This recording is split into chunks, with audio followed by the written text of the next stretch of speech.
આજના કાર્યક્રમમાં મંચ પર ઉપસ્થિત શ્રીમાન ભૂપેન્દ્રભાઈ પટેલ, શ્રી ગગજીભાઈ, સૌ ટ્રસ્ટી અને જેમના આધાર પર આ બિલ્ડિંગના પાયાએ નંખાયા અને બિલ્ડિંગ પૂરું થયું એ સૌ દાતાઓને મારા રામ રામ, નમસ્કાર.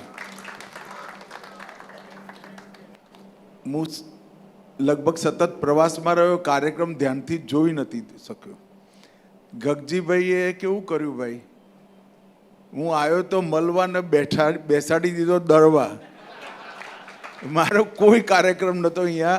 કોઈ એકદમ ઔપચારિક રીતે જ્યારે દીકરીઓ માટે આવડી મોટી વ્યવસ્થા મારા મત વિસ્તારમાં થઈ હોય તો એ દિવસે હું આવી નહોતો શક્યો, કારણ કે એ દિવસે ભારતમાં પહેલાં ચૂંટાયેલા સ્પીકર વિઠ્ઠલભાઈ પટેલ બને એનો શતાબ્દીનો કાર્યક્રમ હતો.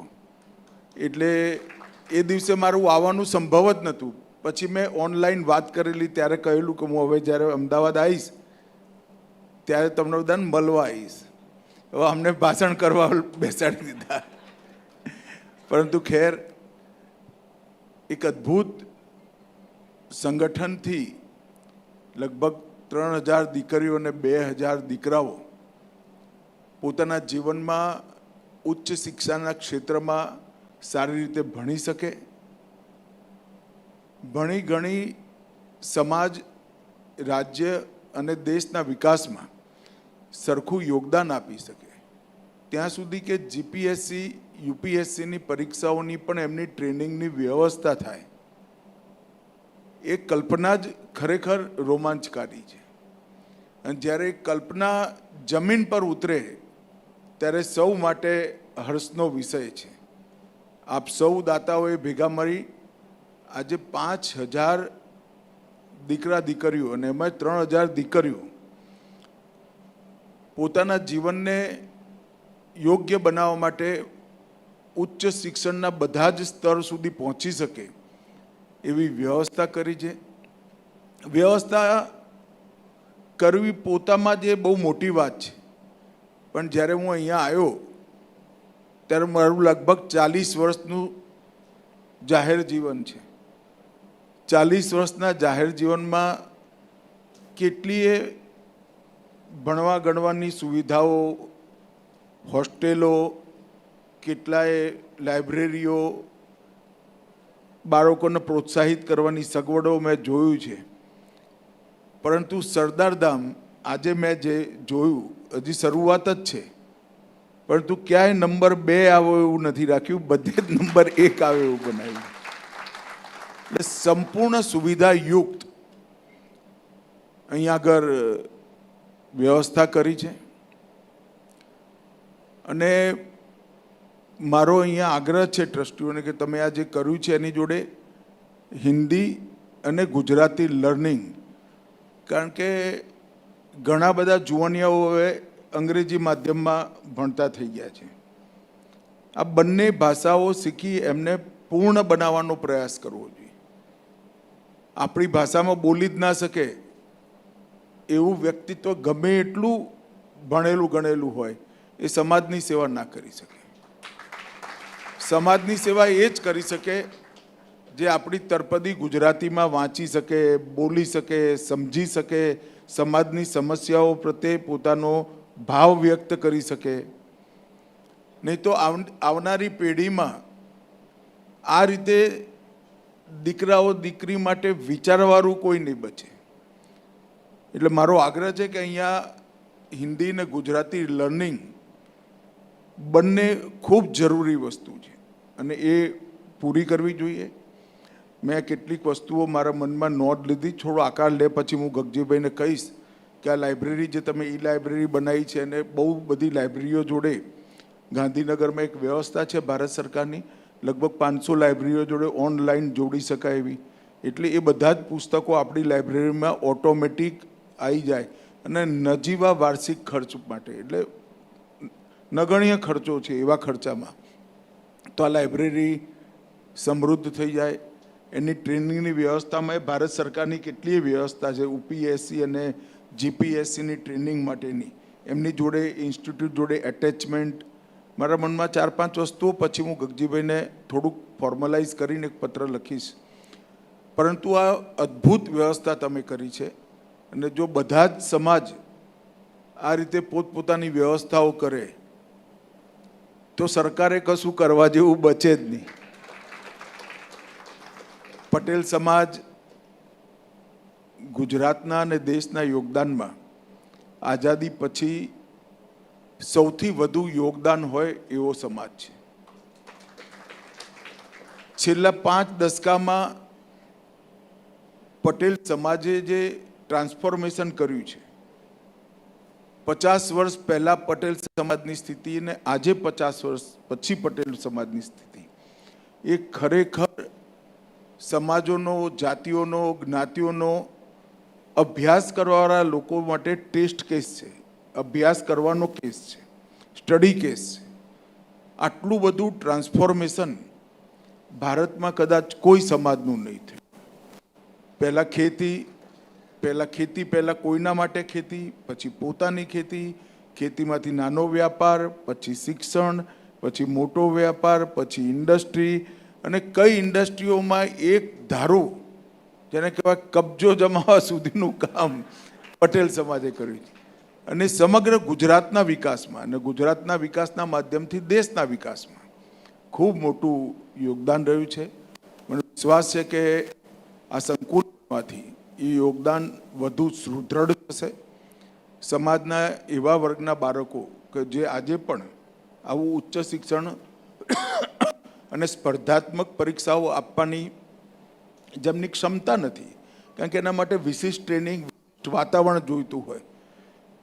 દીકરીઓને મા બાપ કોઈ પણ હોસ્ટેલમાં મૂકવા જરા ગભરાય. આપણા ત્યાં હજી એવું એક વાતાવરણ છે.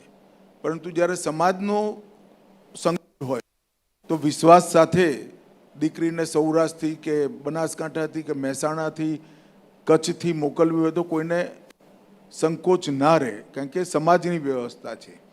તો 3000 દીકરીઓની એક સાથે રહેવાની જમવાની વ્યવસ્થા, 2000 દીકરીઓની એક સાથે રહેવાની જમવાની વ્યવસ્થા, 2 જુદા સંકુલ ને સંપૂર્ણ ભારતીય સંસ્કાર સાથે.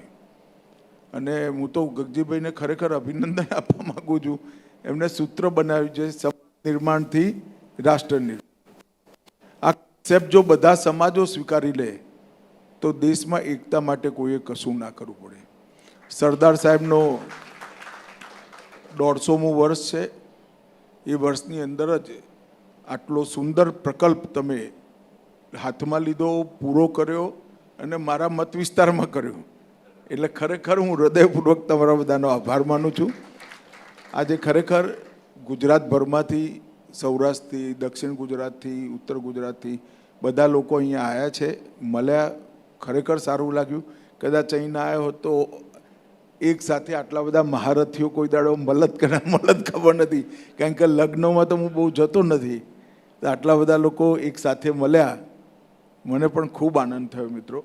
અને મેં ખરેખર તો ગગજીભાઈને એવું કહ્યું હતું, સાર્વજનિક રૂપે જ કહ્યું હતું કે હું આવીશ ત્યારે વ્યવસ્થા જોવા માટે આવીશ, પણ એમને તમને મળવાનો મોકો આપ્યો. એટલા માટે સંસ્થાનો હું હૃદયપૂર્વક આભાર માનું છું. સૌને ખૂબ ખૂબ શુભેચ્છાઓ. વંદે માતરમ. થેન્ક યુ સાહેબ શ્રી. આપને જાણકારી માટે કે આપ શ્રી અને મુખ્યમંત્રીના વરદ હસ્તે અત્યારે સમાજની 100 કરોડની દીકરી દત્તક યોજના લોન્ચિંગ કરવામાં આવ્યું. એ સિવાય આપણે સર્વ સમાજના વિદ્યાર્થીઓ માટે સ્કોલરશિપની 100 કરોડની યોજના લોન્ચ અગાઉ કરી દીધી છે. એમાં 38 કરોડનું ફંડ લખાણું છે અને ડૉક્ટર ચિત્તરંજનભાઈ પટેલ એ નામકરણના દાતા છે. યુએસથી અમારા કનુભાઈ પણ યુએસથી અમારા 5 કરોડના દાતા છે. ગયા કાર્યક્રમમાં નહોતા આવી શક્યા. તો કહેવાનો મતલબ છે કે મેડિકલ સેન્ટર દ્વારા, પછી સ્કોલરશિપ દ્વારા સર્વ સમાજને પણ આપણે ઉપયોગી થવાનો નમ્ર પ્રયાસ કરીએ છીએ. અને સર્વ સમાજ સમરસ સમિતિ મેં બનાવી છે. દરેક અનુસૂચિત જનજાતિથી બ્રહ્મ સમાજ સુધીના 3 મહિને અમારા ઝાલાવાડિયા સાહેબ ક્યાં છે? આપની જોડે કામ કરેલું છે આ ઝાલાવાડિયા સાહેબ. તો એમના નેતૃત્વમાં એ સમિતિ મળે છે અને ખુલીને ખીલીને બધું બતાવીએ છીએ કે આપણે હવે સમય પાકી ગયો છે કે સાથે મળીને વિકસવું છે. સમાજ નિર્માણથી રાષ્ટ્ર નિર્માણનું સ્લોગન ત્યારે જ સાકાર થઈ શકે કે આપણે સાથે મળીને વિકસીએ. તો ફરીને આપનો ખૂબ ખૂબ આભાર. આપ સમય લઈને પધાર્યા. નેક્સ્ટ.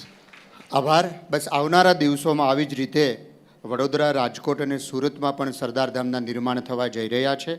કાર્યક્રમના અંત તરફ જતાં હું વિનંતી કરીશ બીકે પટેલ સાહેબ સંસ્થાના માનદ મંત્રી શબ્દો દ્વારા આભાર વિધિ કરીને કાર્યક્રમને પૂર્ણ કરશે. શ્રી બીકે પટેલ સાહેબ. અમિતભાઈ શાહ અત્યારે હવે આપણને મળવા આવ્યા છે, પોતાના છે. કોઈને કાંઈ માર્ગદર્શનની જરૂર હોય, પૂછવું હોય તો પૂછી શકે.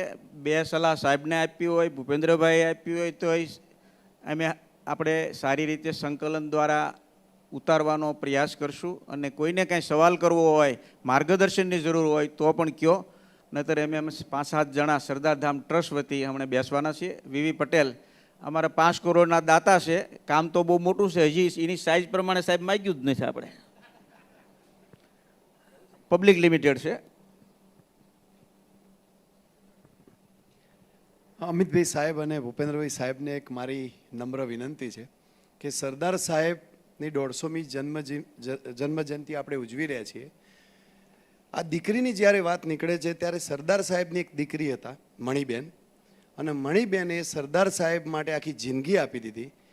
સરદાર સાહેબને એમની દીકરી માટે વિચારવાનો ટાઈમ નહોતો અને એમના એક પીએ ગણો કે એમના આસિસ્ટન્ટ ગણો, છેક જ્યાં સુધી જીવ્યા ત્યાં સુધી એમની સેવા કરી. તો એક દીકરીનું જો ઉત્તમ ઉદાહરણ હોય તો મણિબેન છે. તો મણિબેન માટે કંઈક આગળ એમને પણ એ રીતે આપણે સરકારે વિચારવું જોઈએ. તમારું સૂચન થોડું મોડું છે, થોડું મોડું સૂચન કર્યું તમે. આખા ભારતની ડેરીઓની ટેકનિકલ ટ્રેનિંગનું ઇન્સ્ટિટ્યૂટ હમણાં જ મેં આણંદમાં ઉદ્ઘાટિત કર્યું. એનું નામ મણિબેન પટેલના નામે રાખ્યું છે અને ત્યાં એમની સુંદર પ્રતિમા પણ લગાવી છે. અને ખાલી તમારી માહિતી માટે, જ્યારે મણિબેન મહેસાણાથી ચૂંટણી લડ્યા ત્યાં લાંબો સમય સુધી મારા ઘરે જ રહ્યા હતા. ખૂબ ખૂબ આભાર.